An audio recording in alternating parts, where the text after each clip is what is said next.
Hello guys, good morning and welcome back po sa aking channel. So ngayon guys, i-share ko sa inyo yung pinabili kong mga frozen products at saka yung harina, yun, dagdag ako ng harina, Max Glow at saka Wawa. Kung magkano kuha ko, magkano ang presyo. So unahin ko muna yung ating frozen products.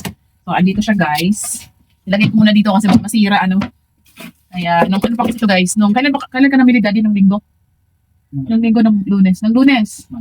Oh, ng Lunes siya bumili guys. Wednesday ngayon. So, ito guys, may bawas na to, kaya hindi ko na na-check kung ano yung mga nabawas.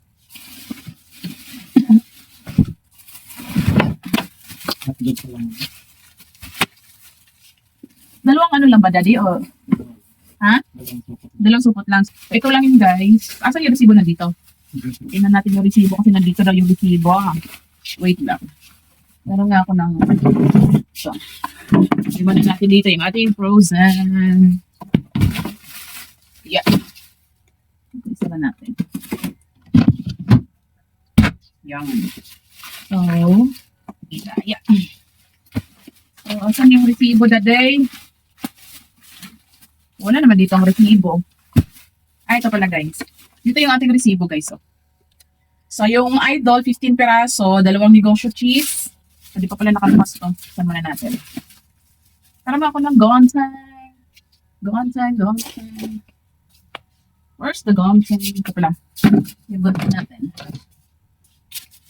Tirain na natin guys kasi meron tanggalin yung tali niya. So, unahin na natin guys yung negosyo cheese na big time hotdog. Ito guys ay 160 ang isang balot. 16 plus 1, 17 ang laman. So, depende lang natin siya sa 16 kasi yung isa, syempre atin yan pambenta. So, 160 divided by 16. Ang cost niya guys, nasa 10 pesos, binibenta ko siyang 15. So, meron tayong 5 sa isang hotdog na yan. So, kung 5 times 16, meron tayong 80 pesos sa isang balot. So, syempre guys, may libreng isa, so plus 15. So, meron tayong 95 pesos sa isang balot times 2, kasi dalawang balot to, meron tayong 190 pesos dito. So, next guys, itong cheese dog jumbo na Pure Foods. Yan. So, jumbo, malalaki dito guys, no? So, binibenta ko din siya ang 15 pesos. Ang cost nito guys, isang balot ay nasa 200. Divide natin sa 20. Kasi 20 yung laman. 10 pesos lang cost niya guys. Binibenta ko siya 15, meron tayong 5 pesos. So, 5 times 20, meron tayong 100 pesos sa isang balot. Yan. Tapos, next natin, Tocino. Sabi natin mga Tocino na dito. So, unahin muna natin yung nandito.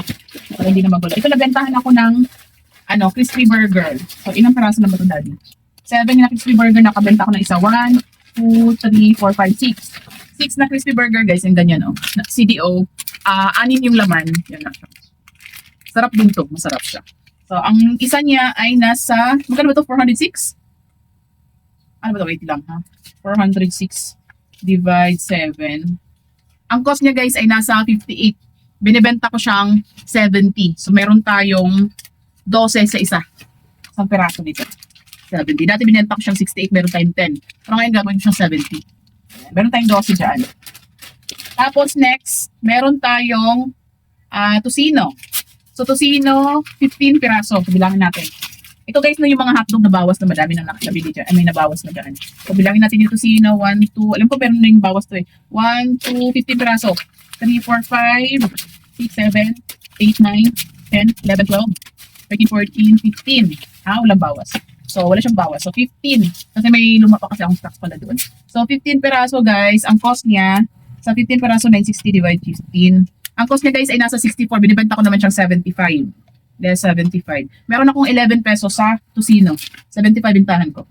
Yan. So, next natin ay Idol na hotdog. Itong maliliit. Ito yung may mga bawas na. So, 15 peraso din siya. Bilangin natin. 1, 2, 3, 4, 5, 6, 7, 8, 9, 10, 11, 12. So, yung ika-13 guys, bawas na. So, may nabenta na akong 2 balot. Yan. So, pag may bumibili kasi ng repack guys na ganito, yung maliliit, binibenta ko siyang 6 pesos. Pag isang balot, 60 pesos. So, meron lang tayong 10 pesos dito. Kasi ang cost nito guys ay nasa, divide muna natin. As a calculator, 965 divide 15. Ang cost niya guys ay, tumaas na! Ay, 765 na pala. Nagulat ako. 765 divide 15. Ang cost niya guys is 51. So binibenta ko siya ng 60, meron lang tayong 9 pesos dito. Ang isang peraso guys, kung binibili nila 6 pesos. Isang peraso maliit. Yan. So 9 pesos lang pala akin dito. Dapat pala tinaasan ko na to. Dapat 65 na isang balot. Kung 65 isang balot divide, ilang laman nito ay 10 eh. 650. Wag na, okay na yung ganun guys kasi mabenta naman siya. So 60 ang balot, 6 ang isang peraso. Magkita lang tayong 9 pesos. Ayun. So next guys, itong aking pinabiling mga nagpabili din akong harina, wawang na spray. Asa na ba yun, Daddy? Nasa labas? Nasa labas pala. Spray na wawang 3. Kunin ko lang. Yan. Tapos meron din tayong, di pa so yung anong ating Max Glow. So nagpabili din akong Max Glow guys, 2 box. Ang isang box ng Max Glow ay nasa 360. Kung 12 ang laman niya guys, ang cost niya nasa 30 pesos, binibenta ko siyang 40, may 10 pesos tayo sa isang perasong Max Glow. Yan, so kung sa isang box meron tayong 120 pesos. Dito lang din sa ano taas. Yeah. Oops. Yung ating Max Glow. Yan guys. So 2 box na guys kasi babenta ba? Sorry. Babenta. Ayun. So bawas na to guys kasi may bumili na. 1 liter. Pag binili ko to sa RCS guys, 39 pesos. Kaya doon ako sa palengke bumibili. 30 pesos lang. Hinahanap kasi ng mga customer ko, ito Max Glow kasi mura lang naman siya. Tapos yung Joy na mga sachet. Yun lang mga binibili dito sa tindahan na dishwashing liquid. Yan, 2 box to guys. Ito yung isang box. Buksan natin yung isang box. Ano ba? Tignan natin kung 12 ba ito. Ano salba? Yan, 12 peraso. So, next natin itong ating mga plastic. Doon dito guys sa palengke nabili. Isin natin camera. Yan. So, ang ano natin guys, yung ating mga plastic. Itong ganito guys, na plastic medium pang 5 kilo, 4 na kilo, kabigas, mga bigat na na mga item. Ang isang ganito guys ay 35 pesos. Di ko alam kung ilan laman nito. Baka 50 ang laman nito. 35 pesos. Tatlo lang yan. Tapos, nagpabili din akong mini. Ito, mini. Pang 1 kilo, ganon. Ano siya, 20 pesos, 50 peraso ang laman. Tapos, yung tiny naman, pang 2 kilo, 3 kilo, ayan. 20 pesos ang bili ko naman ito. So, yan. Pero yung may mga minsan guys na may naghahanap ng mga plastic, bumibili plastic.